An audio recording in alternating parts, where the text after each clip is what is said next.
and welcome to what is sure to be maybe the most interesting edition of Ski-U-Mah Weekly, presented by the Minnesota Lottery, that we've ever produced. You're looking live at the second floor of the Athletes Village with Goldy. Yes, Goldy the Gopher, national championship mascot for a fourth time here. We talked about it last week. Goldy won another national championship in Orlando, and to talk a little bit about that, because Goldy can't talk, is his coach and his coordinator. Yes, he has that. Jacob Schauf joins us on Ski-U-Mah Weekly. Jake, what's going on? Not too much. Happy to be here, Justin. Let's start with that. Like, I learn, I think, something on every Ski-U-Mah Weekly. I never knew that Goldy, first of all, needed a coordinator and needed a coach, but that's your role. What does that mean? That is my role. As you know, Goldy is all over the place, all over the state, all over the country. Goldy was just out in New York City this last weekend for Super Saturday. And that takes a little coordination, a little planning. Goldy does over 550 different appearances each year.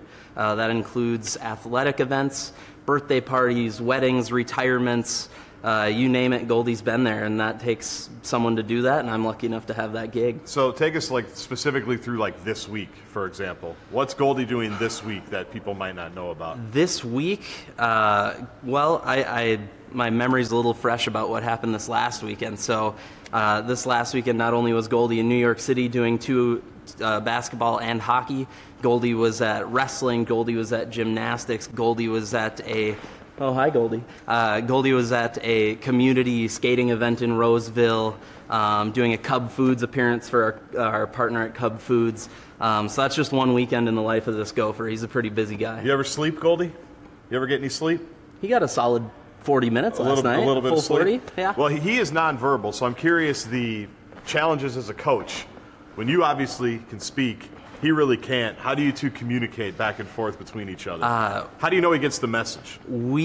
Every week, Goldy has practice 2 times a week, a lot of physical stuff and a lot of improv type stuff, and charades is a big part of what we do. That's how we get that nonverbal communication and how Goldy communicates to other people, and I'm there to translate a lot of the time if they're not getting the message. So what are you doing during practices? Like you said, it's a couple of times a week you're doing practices. Yeah. What are we working on? I mean, if you go to any sporting event, you see Goldy running up and down the stairs at Mariucci. You see him all over the place at the barn, all over the place at TCF Stadium. So that takes a lot of conditioning and endurance. So naturally, Goldy's running stairs, doing push-ups, doing sit-ups, running some more, pumping out some right now. Your form's a little off, but it's not football season. I'll let it slide right now. But yeah, lots of physical stuff.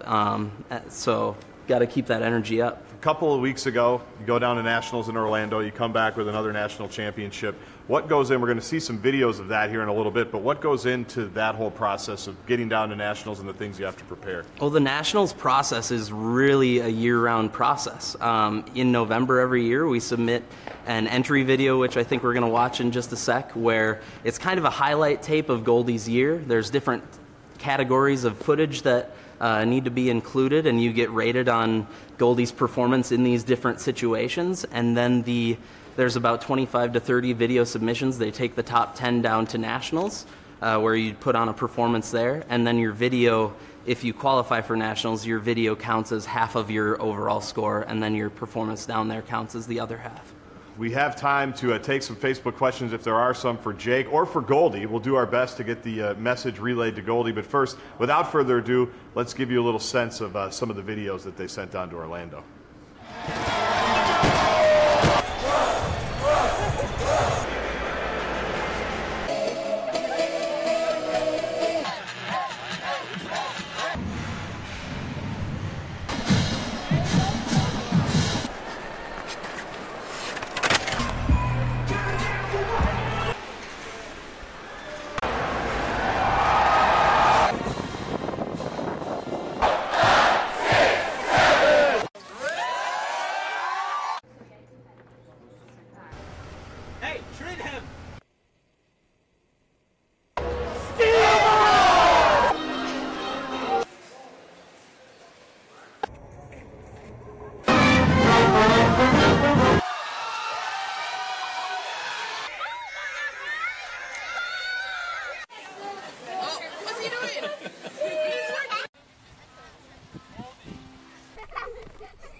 Justin.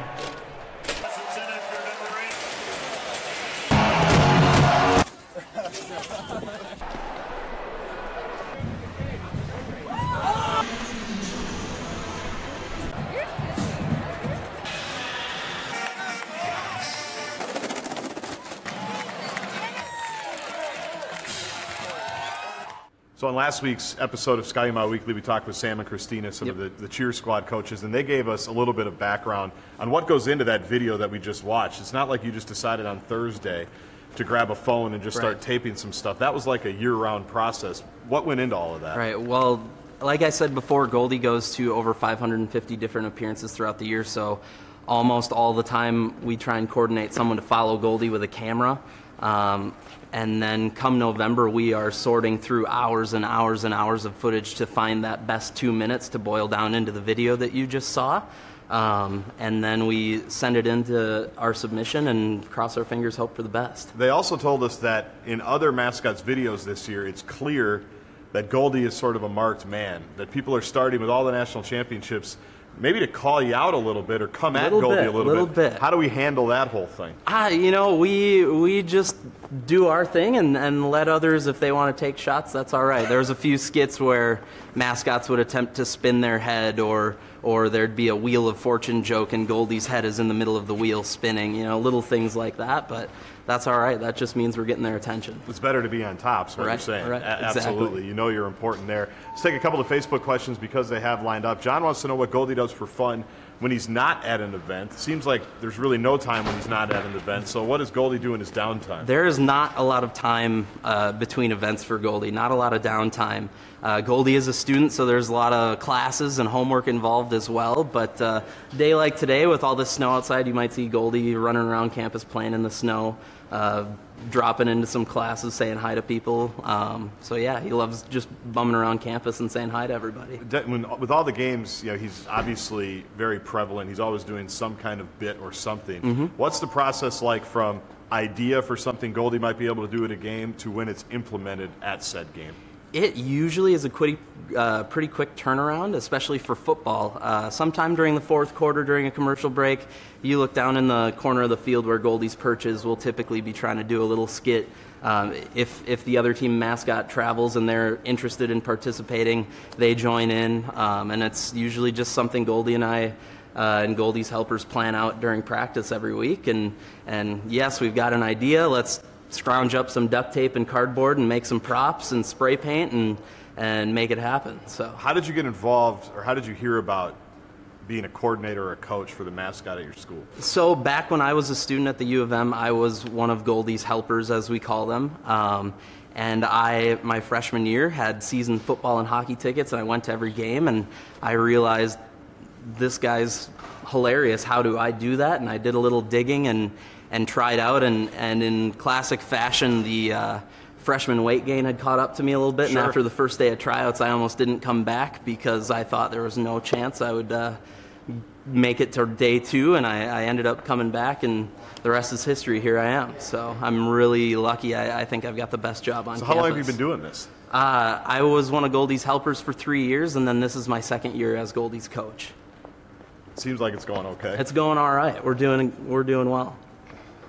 So anyway, I told you it'd be the most interesting edition of Ski-U-Mah Weekly. Bet you didn't know you'd be getting a back rub today. No, that's nice. I appreciate that. That's good. We're going to extend this another 30 minutes here. I'm not even going to talk. I'm just going to let Goldy. No, maybe not the ears. Yeah, but that would be fine. But we talked about the national championship performance. Goldy just picked up his 4th banner. Do they get banners, by the way? Do the banners hang anywhere? No, no banners. Do they get rings on the fingers here? Goldy gets some rings, yes. We are currently browsing the catalog for this year's edition of the championship ring, so we're pretty excited about that. So when do you start working towards next year's? Now, do you allow any rest? There's a little. Like Phil Belichick, you're on to the next one. You know me, I really try and model my work ethic after Bill Belichick and really try and keep going. But there's a little bit of downtime here, and then come spring we'll kind of start pushing the filming and compiling of video and start focusing for the fall submission again. Goldy, congratulations on number 4. Get one for the thumb next year, my man. Jake, thanks for coming on today. Happy to be here. Thank you very much. We mentioned the national championship performance. We're going to wrap up the show with that performance today. We thank the Minnesota Lottery for bringing you Ski-U-Mah Weekly every single week, and we'll be back next Monday, noon, on the Minnesota Sports Facebook page.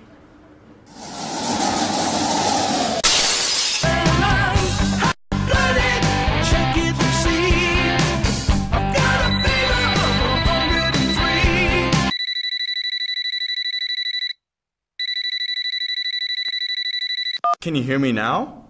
Good! Hey, I just met you, and this is crazy, but here's my